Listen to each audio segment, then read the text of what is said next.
Sitharaman Rajya Sabha my budget माथे चर्चा रो दे रही है जवाब कया बजट माय सबका साथ सबका विकास री सोच रो राख्यो गयो ध्यान।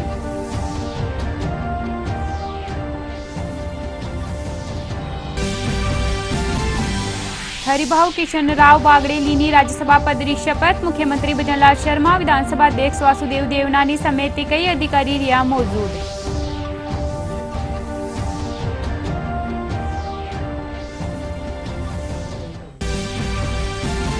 विधानसभा में विपक्ष इंदिरा गांधी री जयंती ने शिक्षा विभाग रा कैलेंडर में शामिल नहीं करवा समेत उठाए कई मुद्दा भाजपा रा विधायक कया जयंती मनानो श्रद्धा रो विषय।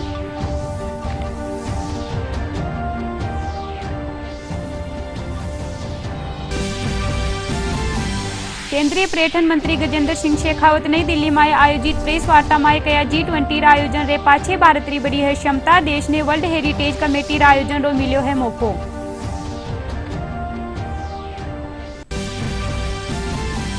अरे प्रदेश में बारिश रो दौर जारी जयपुर और आरी सारेरा क्षेत्र में हुई बरसात मौसम विभाग आवता 48 घंटा रे दौरान भरतपुर और जयपुर संभाग में मध्यम सु तेज बरसात हो बारी जताई आस।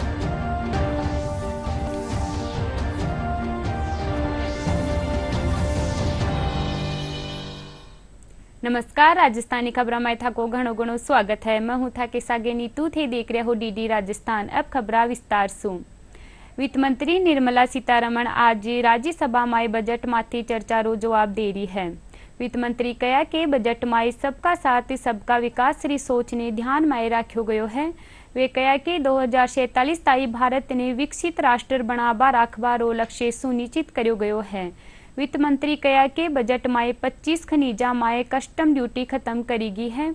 वटे ही स्वास्थ्य बजट ने 74,000 करोड़ रुपया रो करो गयो है। In 10 years, 9 new All India Institute of Medical Sciences have been completed, whilst total of 15 have been given sanction. Similarly, sir, 17 government medical college institutes have been approved, of which 10 projects have been completed. So attention given to health in different forms is what I want to lay before you for the consideration of the House. Sir, PM Jan Arogya Yojana, 34.28 crore Ayushman Bharat cards were issued, 94,225 crores have been authorized for hospital admissions. So the out-of-pocket expense of patients are all being brought down because of the various measures which have been taken out.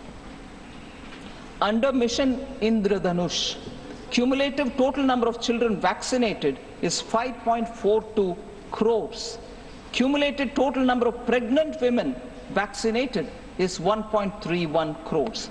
So the Pradhan Mantri Dialysis, National Dialysis Program, sir, has been implemented in 748 districts at 1,485 centers, and it deploys 10,077 hemodialysis machines.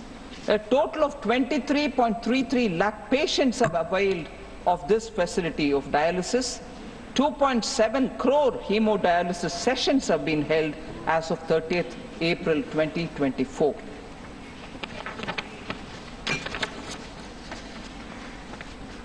"10,000 PM Jan Aushadhi Kendras have been opened, and they provide 30 to 80% cheaper medicines, and medical equipments are also being made available, sir.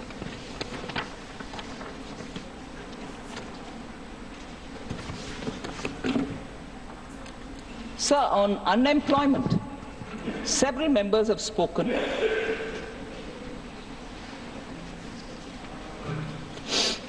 Randeep Surjewala ji, Raghav Chadda, Sanjay Yadav ji, P. Chidambaram ji, Jawahar Sirkar ji, Surjit Kumar, and also Sagarika Ghosh ji. Sir, first of all, I'd like to present before you that our policy is to make youth competent, saksham. For that, we also have brought in this time a package of 5 schemes providing employment in 3, and 1 for skilling and 1 for internship. This package, we hope, together with also 48 crore mudra loans, worth 25 lakh crore which have been dispersed, where now we want to increase the 10 lakh limit to 20 lakh. All these put together, we expect there will be a big difference in terms of skilling and internship and for job creation. But the UPA era jobless growth is something which we cannot forget. It hurt India's youth the most because RBI's CLEMS data showed that the total employment declined from 47.2 crores in 2012-13 to 47 crore in 2013-14. And the only period of decline, that remains to be the only period of decline recorded since 1981-82. Haribhau Kishanrao Bagde आजी पद और गोपनीयता शपथ लीना। जयपुर स्थित राजभवन में आयोजित समारोह के दौरान हाईकोर्ट रा मुख्य न्यायाधीश MM श्रीवास्तव ने शपथ दिलाई। समारोह में मुख्यमंत्री भजनलाल शर्मा, उप मुख्यमंत्री डॉक्टर प्रेमचंद बेरवा समेत मंत्रिमंडल रा कई सदस्य और अधिकारी मौजूद रिया। राज्यपाल को गार्ड ऑफ ऑनर भी दीना। मैं हरिभाऊ किशनराव बागड़े ईश्वर की शपथ देता हूँ कि मैं श्रद्धापूर्वक राजस्थान के राज्यपाल के मुद्दों का निर्वहन करूंगा तथा अपनी पूरी योग्यता से संविधान और विधि का परिरक्षण, संरक्षण और प्रतिरक्षण करूंगा और मैं राजस्थान की जनता की सेवा और कल्याण में निरत रहूंगा।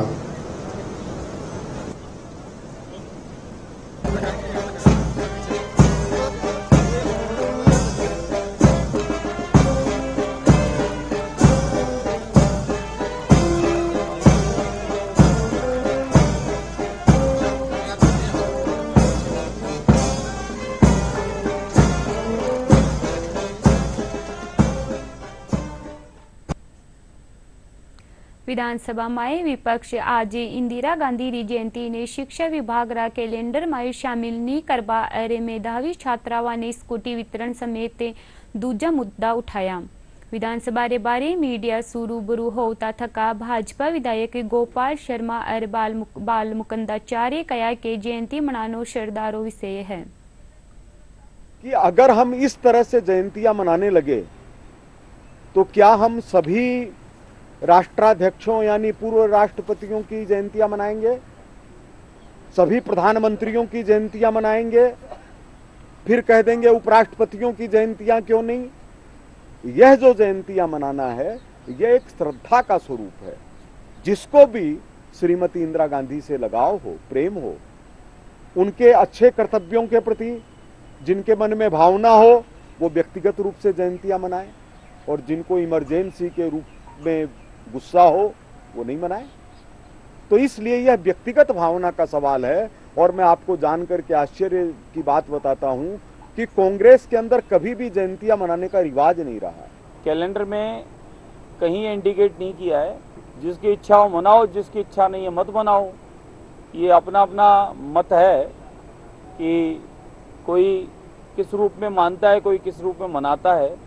तो इसमें कैलेंडर की ओर ध्यान मत दो और इमरजेंसी को भी याद रखो कि इंदिरा गांधी जी ने किस प्रकार की इमरजेंसी लगा करके अत्याचार किया था और कांग्रेस के शासन में किस प्रकार से देश का बंटवारा हुआ था, जिन इंदिरा गांधी जी के कार्यकाल में किस प्रकार की दुर्घटनाएं इस देश में घटी थी।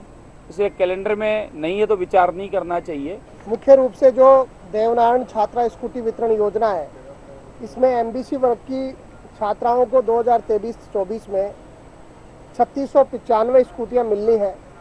ऐसे ही कालीबाई व्हील मेधावी छात्रा स्कूटी योजना के अंतर्गत स्कूटियों की संख्या है जो सभी वर्गों को वो 26,305 है। कि ओबीसी वर्ग की छात्राओं को जो सरकार कालीबाई व्हील मेधावी छात्रा स्कूटी योजना के अंतर्गत 2024 में उनको पृथक से कोई स्कूटी नहीं दे रही, तो मैंने आज इस नियम 295 के तहत सरकार से आग्रह किया, सदन में इस बात को रखा कि सरकार 2024 के इसी 24-25 के इसी सत्र में दोबारा आवेदन पत्र आमंत्रित करके ओबीसी वर्ग की छात्राओं को उनका वाजिब हक दे, क्योंकि 44% आबादी राज्य में ओबीसी वर्ग की है और साथ में मैंने ये भी कहा कि सरकार किसी भी अन्य वर्ग की स्कूटियों की संख्या को कम नहीं करे, बल्कि SC ST अल्पसंख्यक EWS व घुमंतु अर्ध घुमंतु वर्ग की स्कूटियों को दुगनी करे। केंद्रीय पर्यटन मंत्री गजेंद्र सिंह शेखावते कहा कि G20 रा आयोजन रे पाछी सु भारत री क्षमता बड़ी है। नई दिल्ली में प्रेस वार्ता री संबोधित करता थका मंत्री शेखावत कहा कि भारत ने वर्ल्ड हेरिटेज कमेटी रो आयोजन रो अवसर मिलो है। सरकार विकास और विरासत दोनों ने साथ ले चाल रही है। अब वार्ताई भारत री 43 धरोहर विश्व धरोहर में शामिल करेगी है। कल्चर को एज ए स्टैंड अलोन गोल रखा जाए। अभी तक कल्चर दूसरे गोल्स जो हैं हमारे, उनके साथ में एक सहभागी के रूप में, एक सहयोगी के रूप में कल्चर को चिन्हित किया गया है।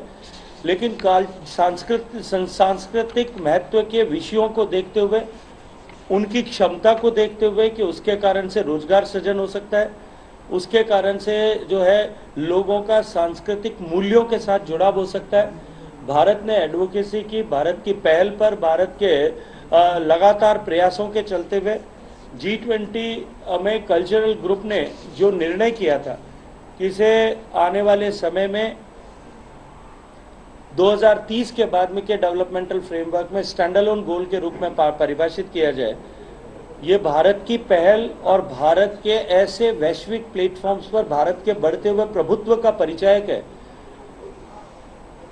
कि भारत की इस पहल पर काशी पाथवे, जिसको नाम दिया गया क्योंकि इसको काशी में मीटिंग में ड्राफ्ट किया गया था, कल्चर मिनिस्टर्स की मीटिंग में, G20 के लीडरशिप सम्मेलन में जो दिल्ली में आयोजित हुआ, इसको G20 कंट्रीज के सभी राष्ट्राध्यक्षों ने इसको एक स्वर से स्वीकार किया कि आने वाले 2030 के बाद के डेवलपमेंटल फ्रेमवर्क में जो कल्चर को एक स्टैंड अलोन गोल के रूप में माना जाए, रखा जाए।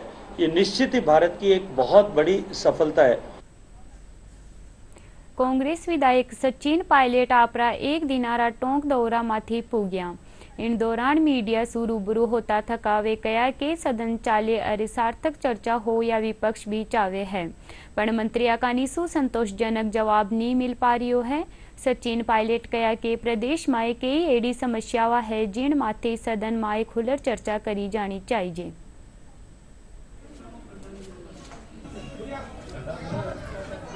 हम लोग तो चाहते हैं कि सदन के अंदर सार्थक चर्चा हो, लेकिन जब जनता से जुड़े मुद्दों को हम लोग या विपक्ष उठाते हैं सदन के अंदर, तो जो जवाब आते हैं सत्ता पक्ष के वो संतोषजनक नहीं है। आज पूरे प्रदेश में त्राही त्राही है बिजली पानी की, और उसका संतोषजनक जवाब कोई मंत्री दे नहीं रहा। सोच समझ के जो जवाब देने चाहिए वो सदन में आते नहीं हैं। चर्चा भी होती है तो जब आपने भाषण सुने हैं वो लिपापोती हो रही है। और जब डिमांड फॉर ग्रांट्स पर चर्चा हुई थी, सब लोगों ने अपनी बात रखी, मुख्यमंत्री ने लंबा भाषण दिया, लेकिन जो प्रदेश में 8 महीने में माहौल बन गया है वहां पर हम देख रहे हैं। राज्य री भाजपा सरकार हाल ही में राशन री दुकाना सु गेहूं लेबा वाला ने 450 रुपया में गैस सिलेंडर देबारी घोषणा की है। इन घोषणा सु गरीब तबका रा लोगा ने राहत मिलेली। लोगारो कहनो है कि इन फैसला सुवना ने आर्थिक मदद मिल सकेली। सरकार ने अब हमारे को 450 रुपये में सिलेंडर दे दिया। ये बहुत अच्छा काम करा है। जिनके पास राशन कार्ड है उनको दे रहे हैं सरकार। राशन कार्ड वालों के लिए 450 रुपये में गैस की टंकी कर दी है। अब ये अच्छा किया है सरकार ने। पहले 800 से ऊपर गैस की टंकी मिलती थी और ये अच्छा काम कर दिया अब गरीबों के लिए। पहले में राशन फ्री में मिलता था और अब सरकार ने राशन वालों को 450 रुपये का सिलेंडर देने की घोषणा की है। धन्यवाद। पहले हमें राशन फ्री मिलता था, बजट की घोषणा की है मुख्यमंत्री भजनलाल जी ने, तो हमें 450 रुपये में सिलेंडर मिलेगा। जो हमको गेहूं मिलता था ना, तो अब हमको राशन सिलेंडर भी 450 रुपये का मिलेगा। ये बजट के अंदर भी घोषणा हुई है, तो मैं धन्यवाद करती हूँ। हमें राशन तो फ्री मिलता है, अभी गेहूं मिलते हैं गवर्नमेंट की तरफ से, और 450 रुपये की उन्होंने अभी सिलेंडर की भी घोषणा की है, अच्छी बात है। हाल ही में राज्य सरकार अग्निवीरा ने प्रदेश में आरक्षण देबारी घोषणा की है। डीडवाना कूचा मंजिला रा पहली रा सैन्य अधिकारी इन फैसला रो स्वागत कीनो है। वणा कया के राज्य सरकार कानी सू करेगी इन घोषणा सू अग्निवीरा ने रोजगार रा नुआ मौका मिल सकेला।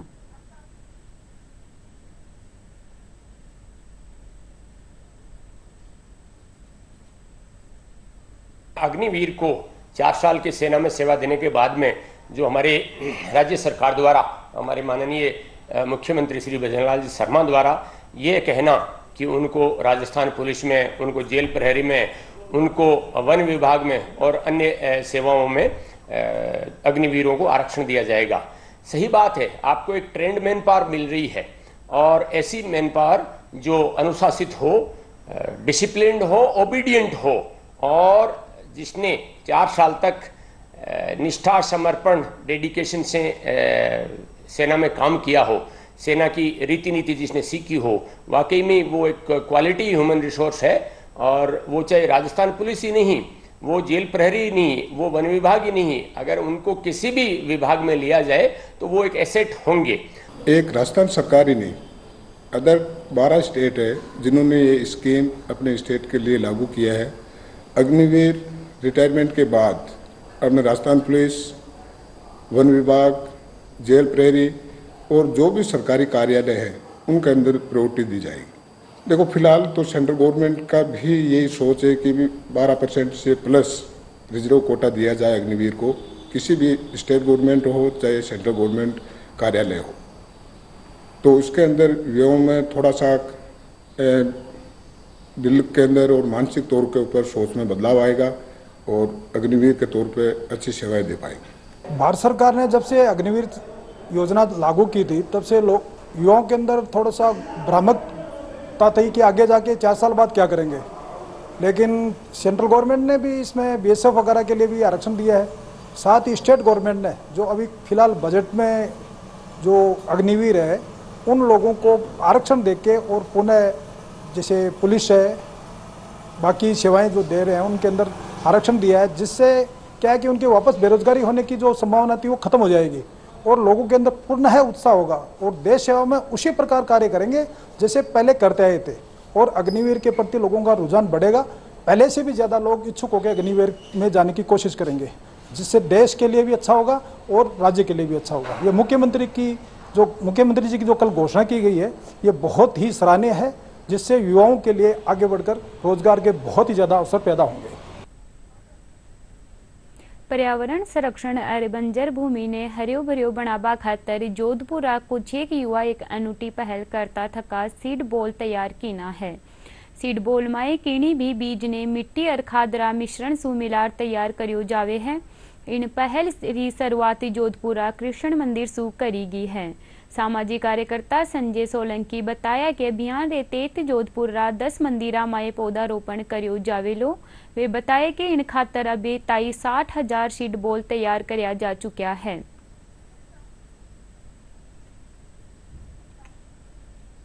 1 लाख सीड बॉल का हमारा प्रकल्प चलाया जा रहा है।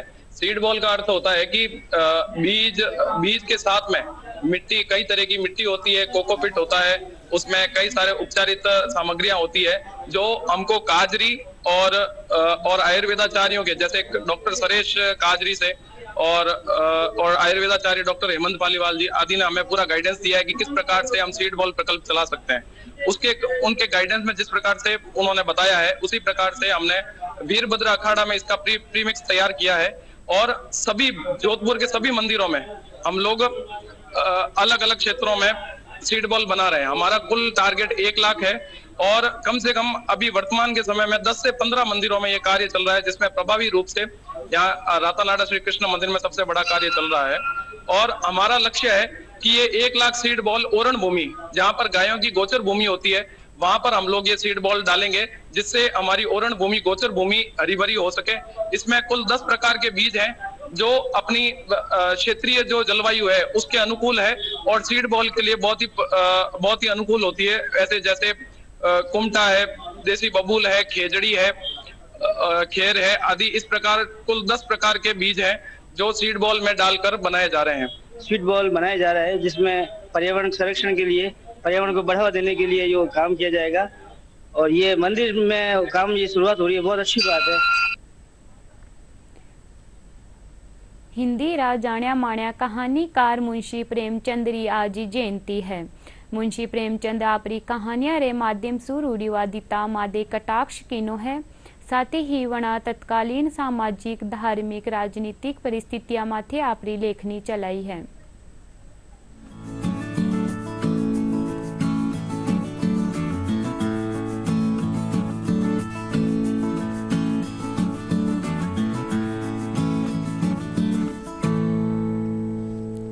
मुंशी प्रेमचंद का जन्म 31 जुलाई साल 1880 में बनारस के लमही नामक गांव में हुआ।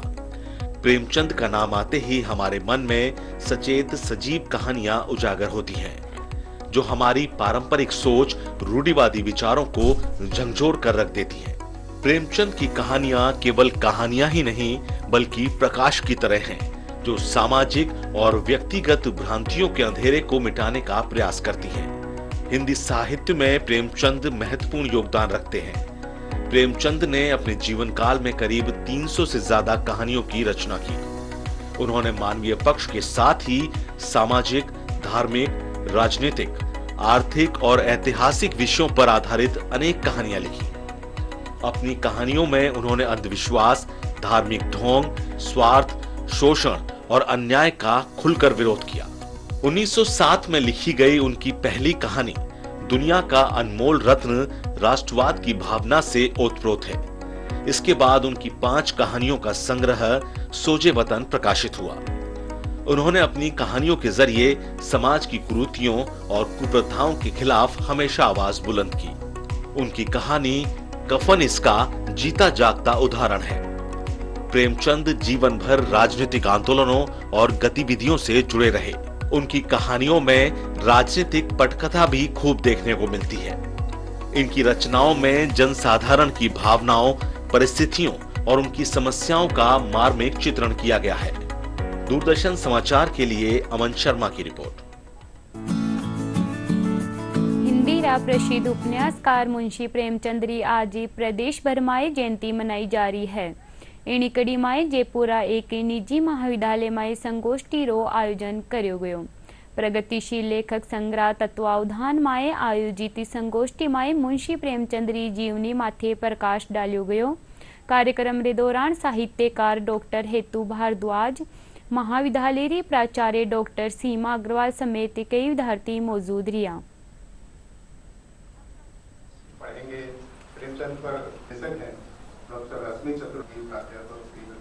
हमारा ये आयोजन जो यहाँ की छात्राएं हैं और यहाँ पर जो उनको थोड़ा जागरूक बनाने के लिए, और प्रेमचंद वो व्यक्ति थे जिन्होंने स्थापना के समय 1936 में पहला भाषण दिया था अध्यक्ष के रूप में। वो पहले हमारे अध्यक्ष थे और ये प्रगतिशील लेखक संघ ने बहुत लंबी यात्रा की है और देश भर में, विदेश भर में, यद्यपि स्थापना तो विदेश में हुई थी लेकिन भारत में इसकी स्थापना 1936 में हुई। प्रेमचंद का अध्यक्षीय भाषण हुआ और उसके बाद निरंतर हम उत्सव मनाते जा रहे हैं। प्रेमचंद जी को जैसे हम जानते हैं वो सिर्फ हिंदी साहित्य तक सीमित नहीं रहे हैं, वो आम जन के लेखक हैं। हर व्यक्ति, कोई भी ऐसा व्यक्ति हिंदी भाषी नहीं होगा जिसने प्रेमचंद की कोई रचना नहीं पढ़ी होगी। तो जैसा हम जानते भी हैं कि प्रगतिशील लेखक संघ, जिसके संस्थापक भी प्रेमचंद जी स्वयं ही रहे हैं, तो प्रगतिशील लेखक संघ द्वारा प्रेमचंद के संबंध में कई सारे आयोजन किए जाते हैं। महाविद्यालय की काफ़ी सारी छात्राएं भाग ले रही हैं और वो प्रेमचंद जी की विभिन्न रचनाओं को पढ़ेंगी, उनकी व्याख्या करेंगी। और हम चाहते भी हैं एक महाविद्यालय के रूप में कि छात्राओं का इस प्रकार साहित्य में रुझान हो। आजकल जो इंटरनेट और सोशल मीडिया का ज़माना है, उस संदर्भ में बहुत ज़रूरी है कि सभागार में हम ऐसे साहित्यिक आयोजन करवाएं। कथक नृत्य माँ की संस्कृति रो अभिन्न अंग है। कथक पारंपरिक और सांस्कृतिक विरासत है जो इनने भारतीय शास्त्रीय नृत्य रो दर्जो देवे है। पेश है एक रिपोर्ट।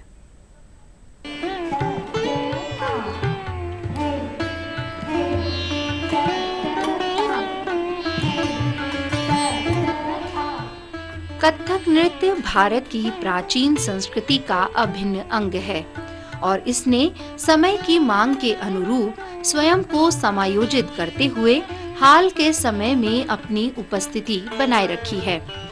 कथक नृत्य की एक पारंपरिक और सांस्कृतिक विरासत है जो इसे भारतीय शास्त्रीय नृत्य का दर्जा देती है। कथक से जुड़े तकनीकी और सौंदर्य संबंधी पहलुओं को मौखिक परंपरा के रूप में पीढ़ियों तक पहुंचाया गया है। भारत के अधिकांश कला रूपों की तरह कथक भी गुरु शिष्य परंपरा या शिक्षक शिष्य परंपरा पर आधारित है। भारत के प्रसिद्ध कथक नर्तक पंडित बिरजू जी महाराज की दोहिती शिंजिनी कुलकर्णी इस परंपरा को आगे बढ़ाते हुए चूरू में 100 से अधिक बच्चों को निःशुल्क कथक नृत्य प्रशिक्षण दे रही हैं। वे देश विदेश में अपनी कला का प्रदर्शन कर चुकी हैं और दिल्ली में अपनी अकादमी चलाती हैं। वे 3 वर्ष की उम्र से ही कथक सीखने लग गई थीं और 8 साल की होने पर अपनी पहली स्टेज प्रस्तुति दी थी। शिंजिनी कहती हैं कि मैं बहुत भाग्यशाली हूँ जो इस परिवार में मेरा जन्म हुआ।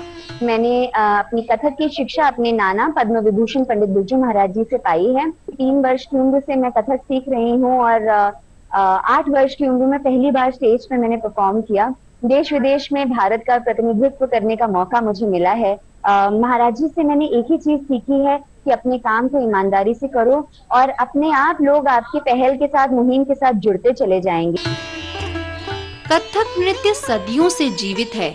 आज यह एक महत्वपूर्ण नृत्य शैली के रूप में उभर कर सामने आया है। इसने बहुत सम्मान और लोकप्रियता हासिल की है। अन्य शास्त्रीय और पश्चिमी नृत्य शैलियों के साथ इसका मिश्रण राष्ट्रीय और अंतर्राष्ट्रीय स्तर पर इसकी लोकप्रियता का एक कारण रहा है। यहाँ तक कि फिल्म उद्योग में भी यह सबसे लोकप्रिय शास्त्रीय नृत्य शैलियों में से एक है। कथक आज भी देश के नृत्य समारोह का एक अनिवार्य हिस्सा बना हुआ है। अब ये कोशिश है कि बच्चों को कथक सिखाने के साथ साथ अच्छी नृत्य और अच्छी कला की समझ प्रदान करने की भी कोशिश है। आज के जमाने में जब टिकटॉक पे रील्स देख करके एक पूरी पीढ़ी बड़ी हो रही है, उनको ये बता पाना कि हमारे देश की सभ्यता क्या है, जिस देश ने पंडित भीमसेन जोशी जी और पंडित जसराज जी जैसे गायक दुनिया को दिए हैं, उन बच्चों को ये जान पाना बहुत जरूरी है कि सही मायने में कला की तारीफ और कला की कद्रदान कैसे बना जाता है।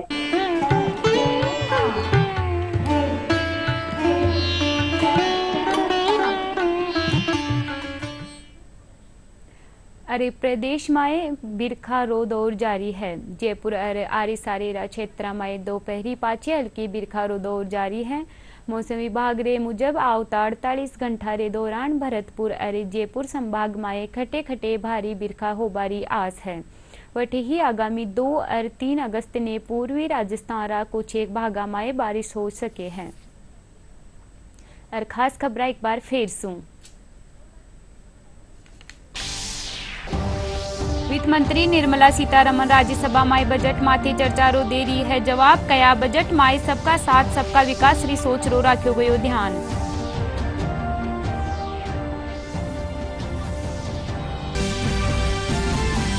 हरिभाऊ किशन राव बागड़े लीनी राज्यपाल पदरी शपथ। मुख्यमंत्री भजनलाल शर्मा, विधानसभा अध्यक्ष वासुदेव देवनानी समेत कई अधिकारी रिया मौजूद।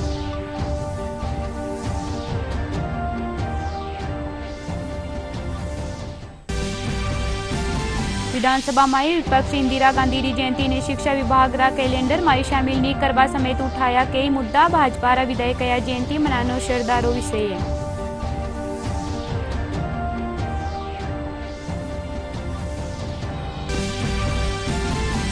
केंद्रीय पर्यटन मंत्री गजेंद्र सिंह शेखावत नई दिल्ली में आयोजित प्रेस वार्ता में कया G20 रा आयोजन रे पाछे भारत री बड़ी है क्षमता। देश ने वर्ल्ड हेरिटेज कमेटी रा आयोजन रो मिलो है मौको।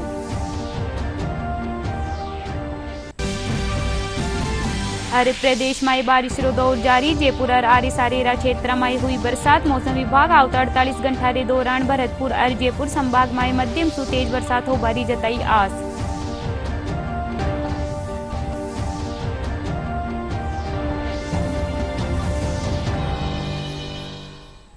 राजस्थानी समाचार में यत्रो ही। नमस्कार।